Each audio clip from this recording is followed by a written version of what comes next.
Não seja burro. Investir em FIs não é tão fácil quanto parece. É isso aí.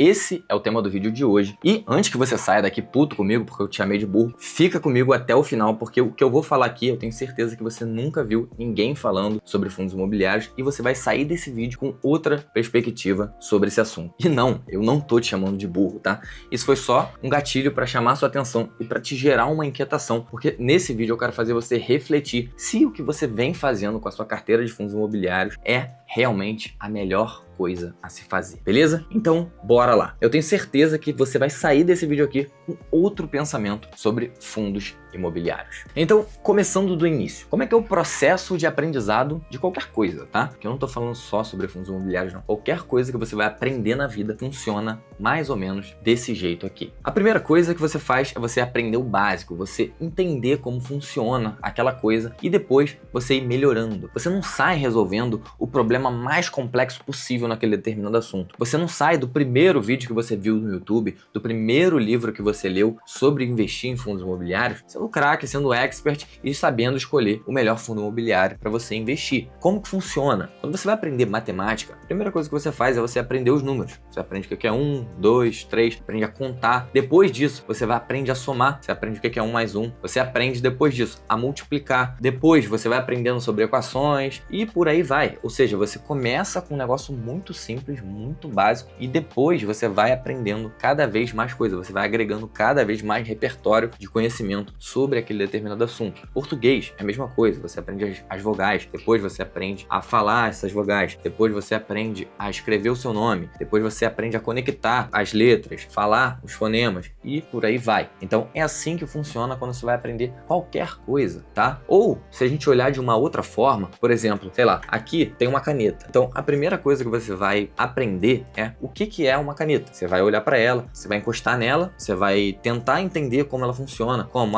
tem uma ponta aqui, isso daqui você consegue usar para escrever no papel. Se você encostar ela no papel e mexer ela, vai sair tinta e você consegue fazer várias coisas com ela. Você consegue desenhar, você consegue explicar alguma coisa para outra pessoa e por aí vai. Então, o primeiro passo é você entender o que é determinada coisa. O segundo passo é você aprender como aquela coisa funciona, para que aquela coisa serve. Depois disso, você vai avaliar se aquela coisa vai ser útil para você ou não e se você vai usar ela ou não no seu dia a dia. E aí, por fim, você decide usar ou não e começa a ficar cada vez melhor naquela coisa. Então, por exemplo, se você tem uma caneta que você decide que você vai usar ela para escrever, você começa a escrever, você entende como que é uma boa escrita, você começa a ficar cada vez melhor em escrever, tá? Isso aqui é só um exemplo banal para você entender mais ou menos como que funciona esse processo de aprendizado de qualquer coisa. E como que seria isso em fundos imobiliários? Primeira coisa, você vai aprender o que é um fundo imobiliário.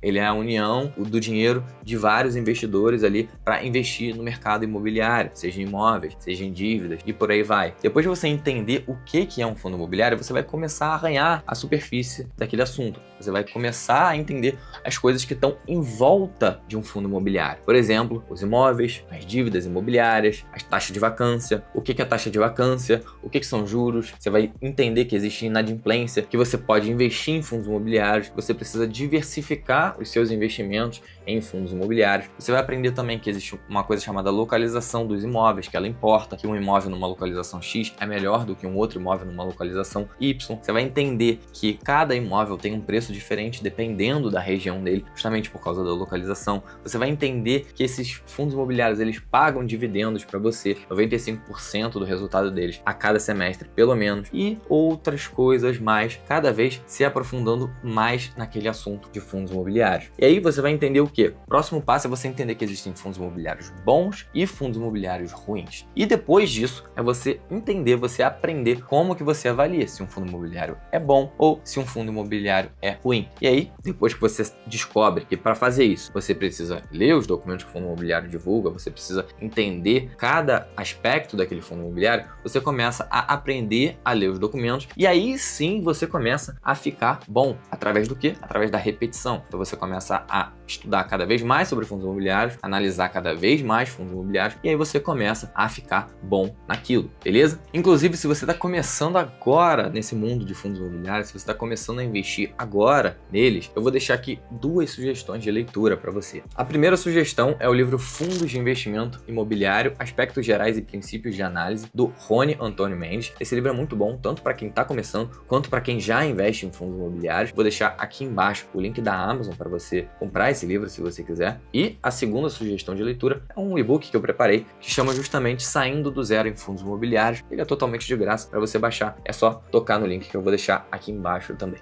Beleza? Muito bem. Dito isso, a gente entra agora na segunda parte desse vídeo, que é justamente o questionamento que eu quero te fazer. Você precisa sair do básico em fundos imobiliários. Você acha mesmo que para investir em fundos imobiliários, para escolher o melhor fundo imobiliário, é só você entrar num site qualquer, olhar quais são os fundos imobiliários com o menor P/VP e o maior dividend yield, ou seja, aquele que paga mais dividendos? Se você pensa isso, eu posso te adiantar que não é só isso. Se você está fazendo isso para escolher os seus fundos imobiliários, você está fazendo muito errado. E o grande problema que eu acho que está te afetando para você estar fazendo isso é você estar vendo o vídeo aqui no YouTube. Essa é sua única fonte de conhecimento sobre fundos imobiliários. Sai do YouTube, tá? Termina de ver esse vídeo primeiro e depois disso sai do YouTube para aprender sobre fundos imobiliários, ou vai no meu canal e assiste os outros vídeos que eu já gravei aqui para você, porque aqui você não vai ver aquela baboseira de os melhores fundos imobiliários para agosto, os melhores fundos imobiliários para setembro e por aí vai, que todo mundo só faz aqui no YouTube, tá? O YouTube é muito bom, é excelente, é uma excelente ferramenta para você começar, mas ele é uma ferramenta muito ruim se você quiser evoluir, se você quiser se aprofundar no assunto, pelo menos até hoje, em 2024, falando de fundos imobiliários, porque ninguém vai a fundo, as pessoas estão só arranhando a superfície ali. Como eu falei, quais os melhores fundos para você começar com R$100 para agosto, para setembro, investir R$10 mil no MXRF, olha quanto eu recebi de dividendos. Você acha mesmo que você vai entender, se você vai virar um expert, vamos dizer assim, em fundos imobiliários, vendo esse tipo de vídeo? E você acha mesmo que você vai ter o melhor rendimento, a melhor carteira do mundo, se a sua única fonte de conhecimento for esses vídeos aqui do YouTube? Quando você fica doente, você quer ir no melhor médico do mundo, você não quer ir em qualquer médico. Então, quando a gente está falando de investimentos, você tem que ter essa mesma mentalidade. Você não pode querer montar sua carteira de qualquer jeito, vendo 3 vídeos no YouTube e achar que vai fazer um bom trabalho. Não é assim que funciona. Existem pessoas que dedicam a carreira inteira para isso. Existem pessoas e empresas que focam 100% nisso, como a gente aqui, por exemplo, que tem uma equipe só para analisar fundos imobiliários o dia inteiro. Então, não adianta você achar que vendo vídeo no YouTube, você vai conseguir ter uma carteira melhor e muito mais bem embasada do que uma empresa dessas. Eu tô sendo até um pouco prolixo aqui para realmente ver se isso entra na sua cabeça, para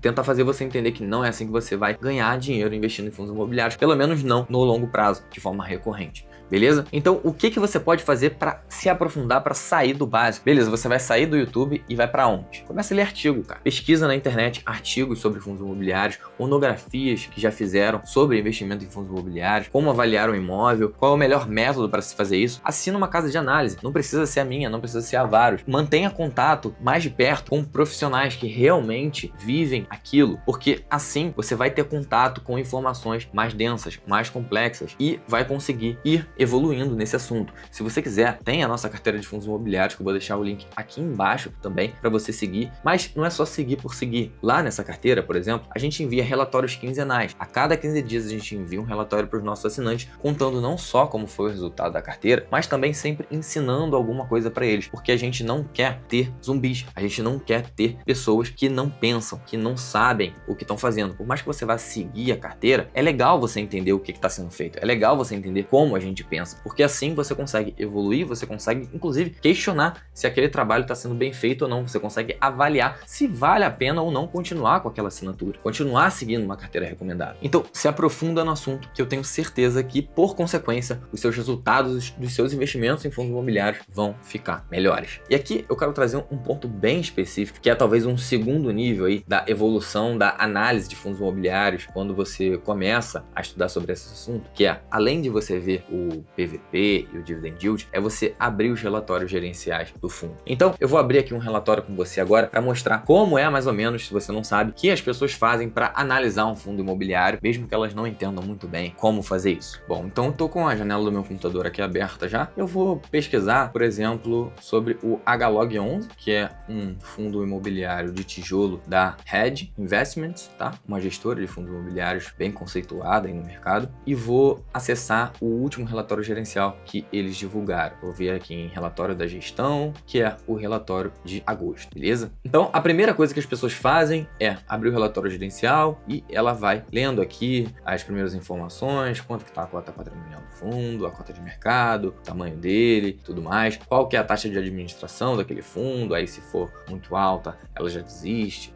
se for muito baixa, ela continua lendo, e aí vai ler aqui o que o gestor está dizendo. Normalmente, os relatórios gerenciais apresentam esse cenário aqui, o que a gestão está entendendo sobre o mercado de fundos imobiliários, a economia como um todo, tá? E depois disso, o que a pessoa vai fazer? Ela vai ver aqui, nesse caso de fundos de tijolo, ela vai ver os imóveis daquele fundo. Ela vai analisar os imóveis daquele fundo. Ela vai ver que no caso dessa HLOG, isso daqui é o estoque, tá falando sobre o mercado ainda agora, sobre o mercado de logística dos fundos imobiliários. Então, o mapa de ocupação de um dos imóveis deles. Aí aqui ela vai apresentar como foi o desempenho do fundo no último mês ali, tá? Então, em agosto de 2024, quanto que o fundo imobiliário teve de receita, quanto teve de despesa e por aí vai. E aí, a primeira ou segunda, terceira coisa que as pessoas fazem é olhar aqui, como eu estava falando, para os imóveis que o fundo tem. Nesse caso aqui da HLOG, ela tem 3 imóveis, tá? E um imóvel de forma indireta, investindo através de um outro fundo imobiliário, tá? Então, o investidor iniciante, ele vai olhar aqui, vai ver como está a diversificação. Então, o fundo está bem diversificado, poderia ter uma diversificação maior, porque tem o setor aqui de energia fotovoltaica representando 26%. O ideal seria que o máximo fosse aqui até uns 20%, para o fundo estar mais diversificado. Em relação aos inquilinos, ele está de forma razoável aqui, diversificado também. Poderia ter uma diversificação melhor, para não depender 26% de um único inquilino, quando a gente fala da receita dele. E com isso, ela está fazendo aquela análise que a gente chama de qualitativa, que nesse caso aqui, ela vai provavelmente achar que o HLOG é um bom fundo imobiliário, de certa forma diversificado, apesar de não ter tantos imóveis assim.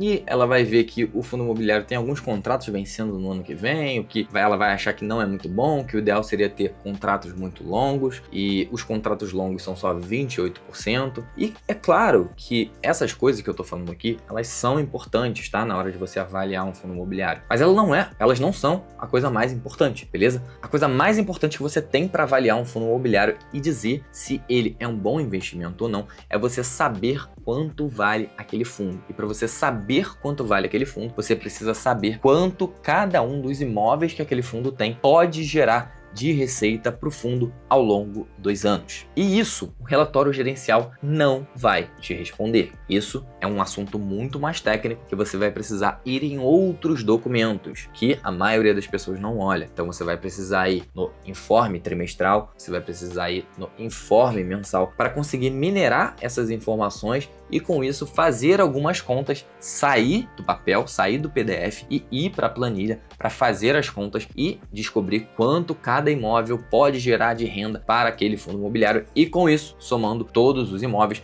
você chega no valor daquele fundo. E aí você vai avaliar se aquele fundo está sendo negociado por um valor acima desse valor que você encontrou, que ele realmente vale, ou se ele está sendo negociado por um valor abaixo do que ele realmente vale. Se ele estiver sendo negociado por um valor abaixo do que ele realmente vale, você compra, porque ele está barato. Se ele estiver sendo negociado por um valor acima do que ele realmente vale, você não compra, porque ele está caro. E isso não é o P/VP que vai te dizer, tá? Depois eu vou gravar um outro vídeo para te dizer por que o P/VP não te diz isso, senão esse vídeo aqui vai ficar muito longo, tá bom? Mas tem uma outra coisa aqui que eu quero te mostrar nesse relatório gerencial que a maioria das pessoas olha e que eu acho que tá errado, beleza? Quando a gente fala de vacância, vamos caçar aqui a vacância do HLOG. E aqui, ó, o fundo encerrou o mês com 20% de vacância física. Por que eu queria encontrar isso aqui? Porque já saiu uma notícia essa semana dizendo que o HLOG alugou o seu galpão que estava vazio. Esses 20% de vacância agora são 0% de vacância. Então, uma pessoa que estivesse vendo esse relatório desse fundo imobiliário acharia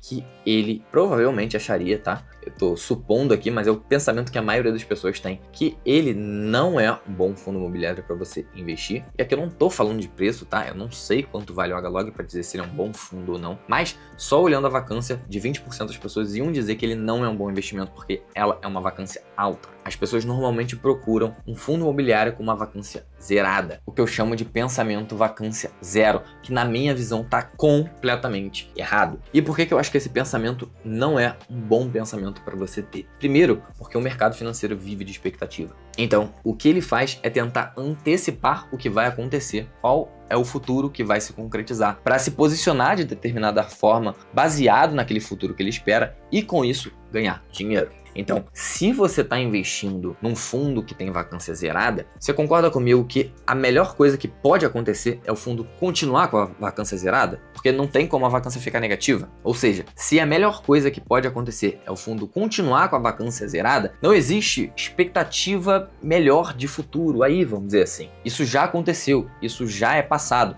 Então, a partir daí, a expectativa ela só pode piorar. Então, se o fundo desalugar algum imóvel, os investidores vão prejudicar esse fundo. E é por isso que aqui a gente gosta muito de pegar fundos de tijolo que estão em um processo de transição. A gente não gosta muito de pegar fundos imobiliários que estão com vacância zerada, justamente por causa disso que eu acabei de falar. Então a gente gosta de pegar, por exemplo, um HLOG da vida, nesse caso aqui, que em agosto estava com 20% de vacância, e entender se aquela vacância pode cair ou não. E se a gente consegue identificar que aquela vacância vai cair em breve, ou que ela pode cair ali no médio prazo, a gente verifica que aquele fundo está barato, a gente investe naquele fundo, e com isso a gente consegue ter retornos muito maiores, porque não é algo que o mercado está esperando, é uma quebra de expectativa. E aí, quando isso acontece, quando essa vacância diminui, o dividendo do fundo aumenta, e aí os investidores que só olham o dividend yield e o P/VP correm para aquele fundo e fazem a cota do fundo subir. Mas a gente já está posicionado lá, então a gente pega toda essa valorização. Agora, responde aí com sinceridade. Você já parou para pensar alguma vez sobre isso? Ou você só fica vendo vídeo no YouTube e absorvendo tudo que as pessoas falam no vídeo sem ter nenhum pensamento crítico sobre isso? Eu tenho certeza que você nunca viu ninguém falando sobre esse tipo de pensamento aqui, de transição, de vacância zero por aí. Ou se você já viu, coloca aqui nos comentários até para eu saber quem é essa pessoa, para eu conhecer ela, porque aqui na minha bolha do meu algoritmo aqui do YouTube, eu nunca vi ninguém falando sobre isso. Então, por favor, cara, se você quer ser mais inteligente, investir em FIs de uma forma melhor para você ter mais retornos e, consequentemente, construir uma aposentadoria, construir uma máquina de renda passiva, vamos dizer assim, que cai para você todo mês com os dividendos sempre aumentando para você garantir um futuro mais tranquilo para você e para sua família. Para de olhar o dividend yield, para de olhar P/VP de forma isolada, tá? Vá para esse pensamento de segunda camada, para de ficar só arranhando a superfície, só vendo vídeo no YouTube, começa a se aprofundar no assunto para entender melhor, para se tornar até... Você não precisa virar um especialista, você não precisa virar um profissional naquilo, mas você precisa entender sobre o assunto para conseguir questionar os profissionais que vão estar te ajudando nessa jornada, beleza? Eu sei que isso que eu acabei de falar provavelmente é bem mais difícil do que o que você já faz hoje, mas é assim que a vida funciona, tá? A vida não é fácil. Se fosse fácil e tão óbvio, todo mundo faria igual e ninguém ganharia dinheiro no mercado financeiro, porque não teria essa diferença de expectativas, essa diferença de raciocínio entre os investidores. Bom, eu espero que você tenha ficado menos burro depois de assistir esse vídeo aqui, assim como eu fiquei depois de descobrir que não dava para investir em fundos imobiliários só olhando o P/VP e o dividend yield há alguns anos atrás. Se você gostou desse vídeo, não esquece de deixar o seu like, se inscrever aqui no canal se ainda não é inscrito e eu te vejo no próximo vídeo.